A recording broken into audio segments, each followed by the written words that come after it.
اللہ کے نبی فرماتے ہیں فَإِذَا مَنَعُوهَا حَوَّلَهَا إِلَىٰ غَيْرِهِمْ، جب ان نعمتوں کو صحیح جگہ استعمال نہیں کریں گے تو اللہ یہ نعمتیں ان سے چھین کر کسی اور کو دے دے گا۔ وہ عزت جس کے پاس ہی کسی اور کے پاس چلے جائے گی، جو مال اس کے پاس تھا کسی اور کی نعمت بن جائے گا۔ صلی اللہ العفو والعافیہ، اللہ سے درگزر اور عافیت، صحت، تندرستی مانگا کرو۔ فَإِنَّ أَحَدًا لَمْ يُعْطَ بَعْدَ الْيَقِينِ خَيْرًا مِنَ الْعَافِيَةِ، کسی بندے کو یقین کے بعد جو سب سے بڑی نعمت دی گئی ہے وہ عافیت کی ہے۔ اللہ سے عافیت مانگا کرو۔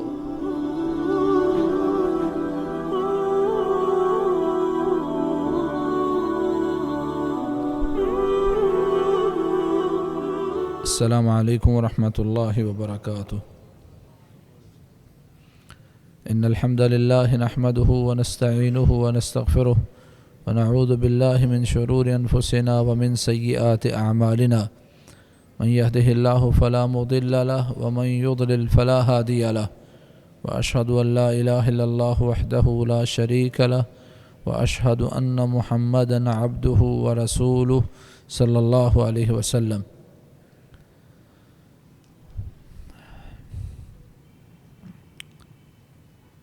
اما بعد فقد قال النبی صلی اللہ علیہ وسلم فی دعائه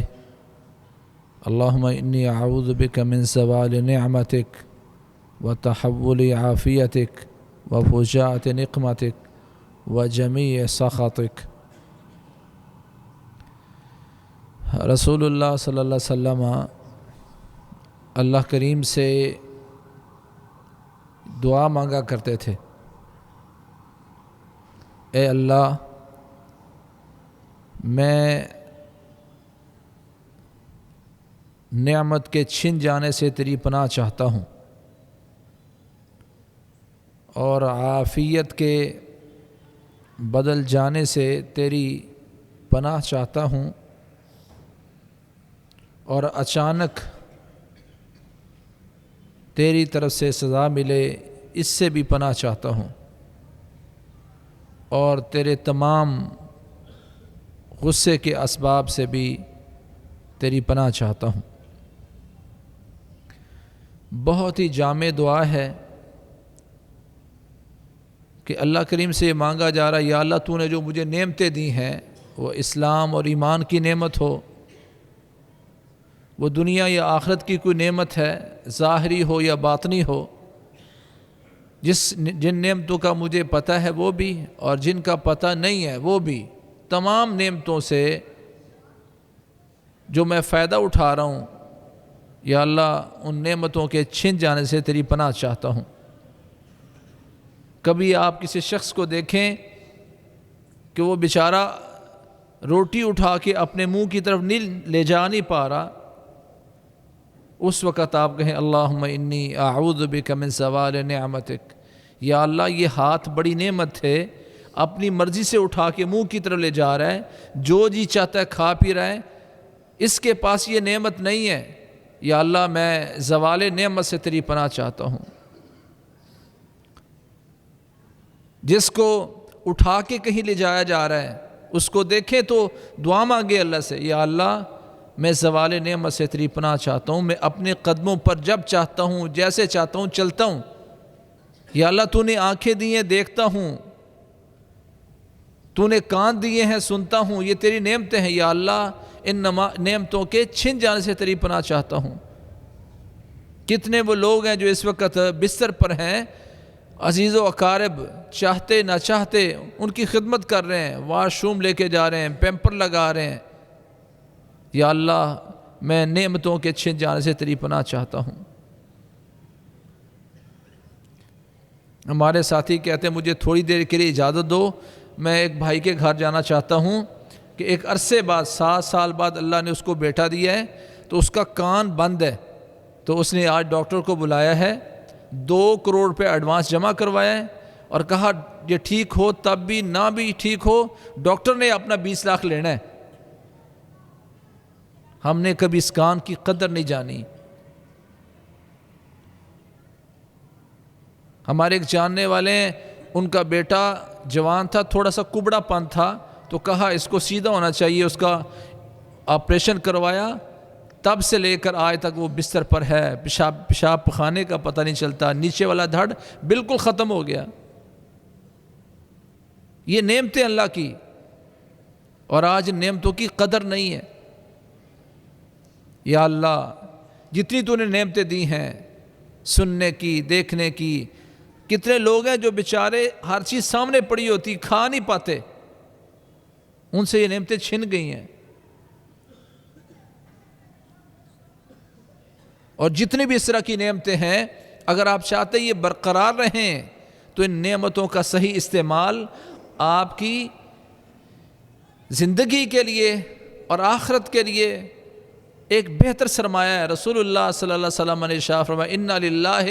اقواما یختصهم بالنعم لمنافع العباد،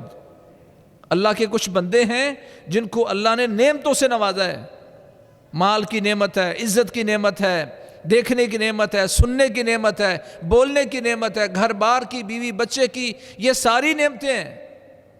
اللہ نے ان کو نعمتیں دی ہیں۔ اللہ کے کچھ بندے جن کو یختصهم بالنعم، جن کو اللہ نے نعمتوں کے ساتھ نوازا ہے، وَيُقِرُّهَا فِيهِمْ مَا بَذَلُوهَا، یہ پیارے پیغمبر ضمانت دے کے گئے یہ ساری نعمتیں انہی بندوں میں رہیں گی، برقرار رہیں گی، جب تک ان نعمتوں کو اللہ کے دین کے لیے، اللہ کے بندوں کے فائدوں کے لیے استعمال کرتے رہیں گے۔ تو ان نعمتوں کو برقرار رکھنے کا طریقہ اللہ کے نبی محمد کریم صلی اللہ علیہ وسلم نے یوں بیان فرمایا ما بذلوها، جب تک ان نعمتوں کو خرچ کریں گے لمنافع العباد، اللہ کے بندوں کے فائدوں کے لیے۔ مال دیا اللہ کے بندوں کا فائدہ کرو، زبان اچھی دی ہے تو وکالت ٹھیک کرو، اچھی نگاہ سے دیکھو، اچھا سنو، اچھا بولو۔ اللہ کے نبی فرماتے ہیں فَإِذَا مَنَعُوهَا حَوَّلَهَا إِلَىٰ غَيْرِهِمْ، جب ان نعمتوں کو صحیح جگہ استعمال نہیں کریں گے تو اللہ یہ نعمتیں ان سے چھین کر کسی اور کو دے دے گا۔ وہ عزت جس کے پاس ہی کسی اور کے پاس چلے جائے گی، جو مال اس کے پاس تھا کسی اور کی نعمت بن جائے گا۔ یہ ساری نعمتیں کہتے بیٹا میرا تھا، آج وہ اپنی بیوی کا بن گیا ہے، بھائی یہ آپ کا ہی رہے گا، وگرنہ ادھر منتقل ہو جائے گا اگر آپ صحیح استعمال نہیں کریں گے تو اللہ سے پہلی چیز کیا مانگی؟ یا اللہ نعمتوں کے چھن جانے سے تیری پناہ چاہتا ہوں، وَتَحَوُّلِ عَافِيَتِكَ، اور عافیت کے بدل جانے سے، تندرستی ہے، عافیت اللہ نے دی ہے تو عافیت تبدیل کیسے ہوگی کہ صحت بیماری میں بدل جائے گی، طاقت قوت میں کمی آ کر طاقت و قوت کمزوری بن جائے گی۔ اور اللہ تعالیٰ سے عافیت ہر وقت مانگنی چاہیے۔ صلی اللہ العافیت، صلی اللہ العفو والعافیہ، اللہ سے درگزر اور عافیت، صحت، تندرستی مانگا کرو۔ فَإِنَّ أَحَدًا لَمْ يُعْطَ بَعْدَ الْيَقِينِ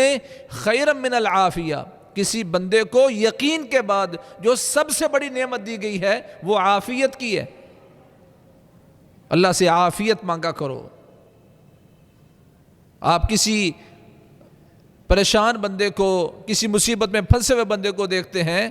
تو اس کو دیکھ کر اگر آپ نے یہ پڑھ لیا الحمدللہ الذی عافانی مما ابتلاک بہ وفضلنی علی کثیر ممن خلق تفضیلا، وہ بندہ جو بیمار ہے، پریشان ہے، ایکسیڈنٹ اللہ نہ کرے اس کا ہو گیا ہے، اس کے ساتھ کوئی صدمہ آ گیا ہے، وہ کسی بڑے مرض کا شکار ہو گیا ہے، آپ اس کو دیکھ کر یہ دعا پڑھ لیں۔ اللہ کے نبی فرماتے ہیں الا عوفی من ذالک کائنا ما کان ما عاشا، اللہ کے نبی ضمانت دیتے جب تک یہ بندہ زندہ رہے گا اس کو دیکھ کر اس نے یہ دعا پڑھ لی الا عوفی من ذالک کائنا ما کان، وہ کس طرح کی بھی پریشانی ہو، کسی طرح کی بیماری ہو، کسی طرح کی عافیت ہو، اس بندے کو اس سے جب تک وہ زندہ رہے گا اللہ تعالیٰ عافیت دے دے گا، بچا دے گا اس کو، اللہ اس کو بچا لے گا اس سے اللہ تعالیٰ سے عافیت مانگنی چاہیے۔ وَفُجَاءَتِ نِقْمَتِكَ، یا اللہ اچانک تیرا انتقام مجھ پر آ جائے، میں اس سے بھی تیری پناہ چاہتا ہوں کہ میرے اعمال ایسے ہوں، میری چیزیں ایسی ہوں کہ اس کی وجہ سے اچانک مجھ پر کوئی عذاب آ جائے اور انتقام آ جائے۔ اس میں اللہ سے اطاعت بھی مانگی جا رہی ہے، اللہ مجھے اتنا نیک بنا دے کہ تیرا انتقام مجھ پر نہ آئے۔ یہ بھی بڑی اللہ تعالیٰ سے کثرت سے دعا مانگنی چاہیے کہ یا اللہ تیرے اچانک تیرا انتقام آ جائے، مجھے کچھ سزا ملے، یا اللہ میں اس سے بھی تیری پناہ چاہتا ہوں۔ وجمیع سخطک، اور یا اللہ مجھے اس قدر نیک صالح بنا دے کہ ہر طرح کے تیرے غضب سے، تیری سزا سے، تیرے غصے سے یا اللہ میں ہر وقت محفوظ ہوں۔ یا اللہ میں تیرے ہر طرح کے غصے سے بھی پناہ چاہتا ہوں کہ یا اللہ وہ کام کرنا چاہتا ہوں جس سے تو راضی ہو، اور ہر وہ کام جس سے تو ناراض ہو اس سے تیری پناہ چاہتا ہوں۔ تو بھائیو یہ بڑی جامع دعا ہے، سچی بات جس طرح آپ اپنے گھر والوں کو بڑی کوئی تدبیری چیزیں بتاتے ہیں، ان تمام سے اوپر یہ ہے کہ آپ ان کو یہ دعا سکھائیں اور کثرت سے بار بار پڑھیں تاکہ انسان اللہ تعالیٰ کی پناہ میں آئے، اور اللہ کریم اس بندے کو جس نے یہ دعا مانگی ہو اپنے فضل و کرم سے اس کی دعا کو قبول کر کے تمام آفات اور سزاؤں سے، انتقام سے، غصے سے اللہ تعالیٰ اس کو محفوظ فرما لے۔ اللہ کریم ہمیں، ہماری اولادوں کو، سارے مسلمانوں کو ایک سچا مسلمان بن کے زندگی بسر کرنے کی توفیق نصیب فرمائے، اور تمام وہ چیزیں جو رسول اللہ صلی اللہ علیہ وسلم نے اللہ سے مانگی ہیں اللہ تعالیٰ ہمیں نصیب فرمائے، اور جتنی بھی چیزوں سے رسول اللہ صلی اللہ علیہ وسلم نے پناہ مانگی ہے اللہ کریم ہمیں بھی اس سے محفوظ فرمائے۔ فاقول قولی ھذا واستغفر لی ولکم سبحانک اللہم وبحمدک اشہد